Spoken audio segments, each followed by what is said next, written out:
আমার কাছে খুব পরিষ্কার বলতে দেশ যেভাবেই চলবে না কেন, রাজধানী চলবে না কেন, যারাই দেশ দিন শেষে এসে এটা গণতান্ত্রিক পরিবেশ জানতে হবে, গণতান্ত্রিক ভাবে দল যারা রাজনৈতিক দল অংশগ্রহণ করবে, যারা বিজয়ী হবে তাদের এখন যে সরকার আছে সে সরকার সমস্ত রাজনৈতিক দলগুলো যারা আন্দোলনে ছিলেন তাদের সমর্থনে বর্তমান সরকার আছে।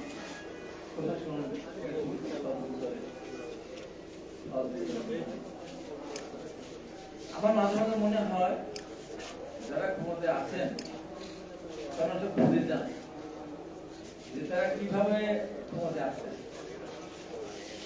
অনেকের কথা এমন ভাবে বলা শুরু করেন যেটা আমাদের শুনতে কষ্ট হয়। কাকে বলি আমি আজকে কারো সমালোচনা করার জন্য আসিনি। আমি এসেছি একটা সুন্দর বাংলাদেশ জন্য করতে পারি। আমরা বিগত দিনে যে এই যুগে যেন আমরা ফিরে না যাই সে কথা করি আমার বলা আর কোন বিভাজন চাই না। এই আন্দোলনে কার কখন ভূমিকা ছিল, কে বেশি ভূমিকা পালন করেছে, কে কম ভূমিকা পালন করেছে, এগুলো নিয়ে নীতিমত একটা যুদ্ধ শুরু হয়েছে। আর এই যুদ্ধ ঘোষণা করলেন স্বয়ং আমাদের প্রধানমন্ত্রী।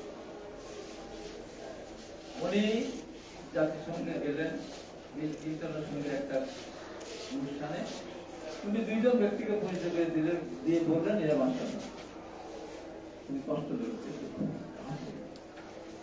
খবরবিখ্যাত হয়েছে। আমি ওই দিনই লাইভ থেকে বলেছিলাম সাথে সাথে যে আপনি জাতিসংঘ গিয়ে আমাদের সম্মান অনেকখানে তুলে ধরেছেন, বাংলাদেশ তুলে ধরেছেন, এই কথাটা না বললে কি হতো না? এত সম্মান আমরা করলাম, এত সম্মান দেখালাম, এমন একটা কথা বললেন যে বাংলাদেশের মানুষের হৃদয় রক্ত করানো। অতএব বাংলাদেশে ফিরে এসে আপনাকে ব্যাখ্যা দিতে এই মাস্টার মাইন্ডরা কি কি কাজ করেছে, কয়টা অফিস ছিল, কত স্টাফ ছিল, কয়টা কম্পিউটার ছিল, কয়টা ফোন ছিল, তারা বাংলাদেশের সাথে কিভাবে সে যোগাযোগ করেছে, কিভাবে ধীরে আন্দোলনকে এগিয়ে নিয়ে গেছে। কেন বললাম? উনি একদম রাজনৈতিক দলগুলির কথা স্বীকারই করেন। দেশনেত্রী বেগম খালেদা এত বছর কারাগারে কাটালেন, বিনা কারণে সাজা ভোগ করলেন, বিদেশে যেতে পারলেন না। আমাদের নেতা জনাব তারেক রহমান বিদেশ থেকে যেতে আসতে পারছেন না মিথ্যা মামলা, মিথ্যা সাজার কারণে, এবং বৈষম্যবিরোধী ছাত্র আন্দোলন যখন শুরু হচ্ছিল তখন থেকে উনি পিছন থেকে সর্বাত্মক সহায়তা করেছেন, যেটা তারিখ পরিষ্কার করে বলছে।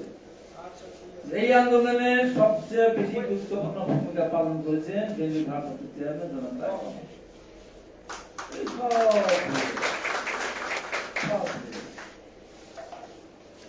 বাংলাদেশের এক অত্যন্ত প্রিয় এক সময় আমাদের সবার প্রিয় ছিল।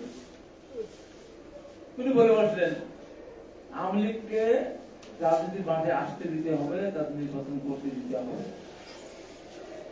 শরীরের রক্ত নিজেই মনে করলাম সিঁড়িতে ফেলবে। কবরের মাটি শুকালো না, রক্তের গন্ধ বাতাস থেকে এখনো দিতে যায়নি। আওয়ামী লীগকে বললেন, আওয়ামী লীগের পক্ষ করে বসলেন। এত দরদ, এত দরদ আমাদের 14 সালে ইলেকশন করতে পারেনি, এত বছর 18 সালে আপনি করে ভোট করেছেন, 24 সালের নির্বাচন ধারে কাছে যেতে দেয়নি। অন্তত 3টা টার্ম এই দেশে আওয়ামী লীগের ভোট করার কোন সুযোগ থাকতে পারে আর রাজনৈতিক দল হিসেবে যে ব্যাখ্যা আপনি দিয়েছেন দিতেই পারেন। তবে একটা ফ্যাসিস্ট সরকার, গণহত্যাকারী সরকার, মানবতা বিরোধী সরকার দল, মানবতার দল, গণহত্যাকারী দল এখনো আমাদের হাজার হাজার শত শত না 20,000-এর মতো ছাত্র, যুবক, শিশু, বাচ্চা কাঁদছে হাসপাতালে। প্রতিদিনই একজন দুজন সেখান থেকে শহীদ হচ্ছেন, মানে শহীদের তালিকা বাড়ছে। 500-র মতো মানুষ অন্ধ হয়ে গেছে, পঙ্গু হয়ে গেছে শত শত মানুষ। এত তাড়াতাড়ি তাদের নিয়ে আসতে হবে, মাঠে আসবে তারা। যখন আওয়ামী লীগ একটা জনসভায় যাবে তখন হুইল চেয়ারে গিয়ে যদি 200 ভাই গিয়ে বলে এই আমাদের নেতারা আমার পাটা লাগে, আমি কেন শুনছি? যদি 500 কালো চশমাবাদী অঙ্ক গিয়ে বলে হে আওয়ামী লীগের নেতারা এই সুন্দর পৃথিবী আমি দেখতে চাই না, তোমাদের চেহারা দেখতে চাই, আমার চেহারা দেখতে চাই, উত্তর দিতে পারবে? যার একটা হাত নেই, এক হাত উঠতে বলে আমার ডান হাতে তোমার বাম হাত নেই, কেন নেই এর উত্তর দেন, তারপরে আপনি আমাকে বলতে পারবেন? এত কাজ আমাদের বিএনপির মহাসচিব একটা বক্তব্য দিয়েছেন, এটা নিয়ে আমাদের মধ্যে অনেক খাওয়া আছে, আমি সেদিন বিদেশে একটা দর্শকের দেখেছিল, বিএনপির মহাসচিব যেটা বলেছেন ওনার মধ্যে থেকে এটা বলা শেষ কথা উনি কি বলেছেন সেটা তো আপনার শুনুন। উনি তো শেষ কথা বলেছেন যে এই হত্যাকাণ্ডের সাথে বিভিন্ন অপকর্মের সাথে যারা জড়িত গণহত্যা তাদের বিচার হতে হবে। যদি সেই বিচারটা হয় আওয়ামী লীগের একজন লোককেও পাওয়া যাবে না নির্বাচনে অংশগ্রহণ করতে,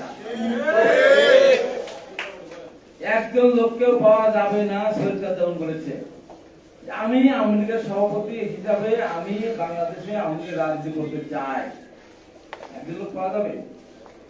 তাই মহাসচিব এত বড় দলের নেতা আমার তাই উনি বলেছেন অন্ধের সামনে লাইট জ্বালানো থাকলে বাকি, লাইট জ্বালানো না থাকলে এই বাকি, কোন পার্থক্য?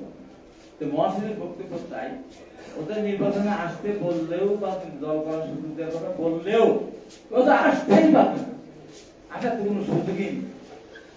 তাই আমি মনে করি বিএনপির মতো একটা দলের মহাসচিব আমি তাই বলতে চাই, আমি বেশি কথা বলতে চাই না, আমার কারা আছে আমি চলে যাবো। সেটা এই আজকে